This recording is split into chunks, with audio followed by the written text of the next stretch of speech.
नेता का घृणित कार्य था, उसकी वजह से हम लोग यहाँ पर उपस्थित हुए।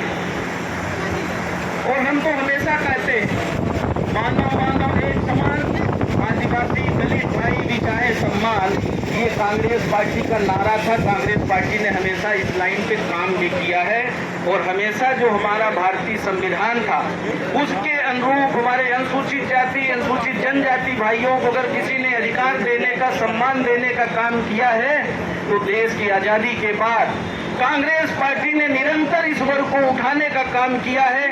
छुआछूत बराबरी का दर्जा देने से लेकर सारी जितनी भी ताकतें मिली है, जितना भी सम्मान मिला है, ये कांग्रेस पार्टी की वजह से मिला है। कांग्रेस की नेताओं ने दिया है। पंडित जवाहरलाल नेहरू से लेकर राजीव गांधी जी तक, इंदिरा जी ने, सरदार पटेल जी ने बहुत महत्वपूर्ण निर्णय करते हुए, मनमोहन सिंह जी तक, जब तक कांग्रेस की देश में सरकार रही है, प्रदेश में जब सरकार रही है, चाहे अर्जुन सिंह जी हो, दिग्विजय सिंह जी हो, अन्य हमारे नेता DP मिश्रा जी हो, जो भी कांग्रेस के मुख्यमंत्री रहे हैं, सबने देश को बनाने का काम किया है।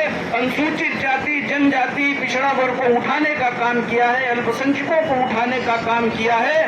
पर दुर्भाग्य तो वर्तमान में चल रहा है और दुर्भाग्य हम सबका है। और कहीं न कहीं हमारे जो अनुसूचित जाति जनजाति के भाई हैं, पिछड़ा वर्ग के लोग हैं, कहीं न कहीं हमने भी नासमझी की है।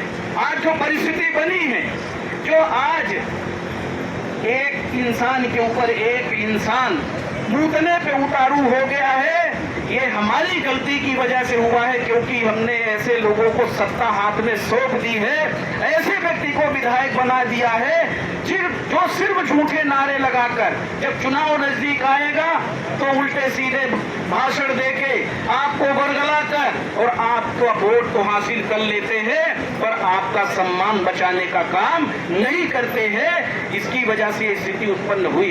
ये समझने की आवश्यकता है कि जो पार्टी, जो नेता, जो सरकारें, कांग्रेस पार्टी की सरकार आपको उठाने का काम करती है, आपको समानता का अधिकार देती है, आपके लिए विभिन्न योजनाएं बनाती है, शिक्षा से लेके स्वास्थ्य से लेके विभिन्न सुविधाएं देने का काम करती है, उसको कहीं न कहीं हमने नकारने का काम किया। और उसी का परिणाम है कि आज सीधी जिले में ये स्थिति बनी है। सीधी जिला नहीं बल्कि पूरे प्रदेश में 30,400 मामले हमारे अनुसूचित जनजाति के लोगों ने रजिस्टर्ड कराया हुआ है। उनके खिलाफ जो है, उनने आवेदन दिया, उनके खिलाफ अन्याय अत्याचार इसी सरकार में, 18 वर्षों की सरकार में ये आंकड़ा है। 30,400 लोगों के साथ अन्याय हुआ है, अत्याचार हुआ है। सीधी जिले में भी कई अन्याय अत्याचार हुआ है।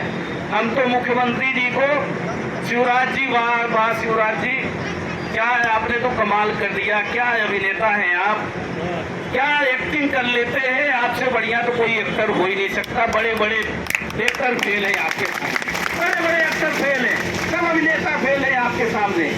क्या है आपकी अदा है, पूरा प्रशासन लगा देते हैं।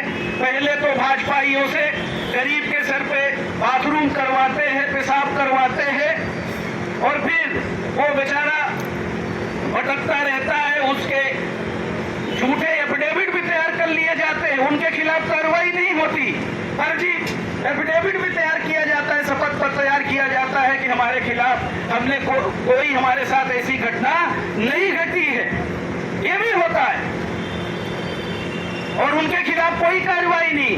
जो लोग वीडियो वायरल करते हैं उनके खिलाफ, उनको सम्मान करने की बजाय उनके खिलाफ कल हमारे उच्च अधिकारियों ने उनके साथ अमर्यादित व्यवहार किया है।